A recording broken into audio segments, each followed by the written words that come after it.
dostlar, bugün Ərsəbəkdə də dostumun mənə verdiyi hədiyyə var. Uşaqlar həmənki dostumdur, mənə kart verən dostumdur. Gəlin başlayaq. Belə bir melodili verib. Baxın, kartdır. Gördüyünüz kimi belə bir kartdır. Melodi kartı. Və sonra da belə bir şeydir. Göstərin. Oy.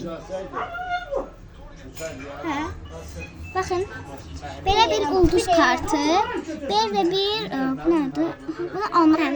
Ulduz stikeri bu arada çaşdım və bunu bilmədim. Hə. Bu arada uşaqlar bu sihirli kuleyə oxşayır. Neyse, bunları koyayım və 2 dənə qalmışdı. Burada belə şeydir, sar belə. Burada da belə şeyler var. Bakın, kırmızı, yaşıl, mavi, yaşıl, bir de kırmızı. Böyle. Aslında bunu da böyle yapıştırabilirsiniz.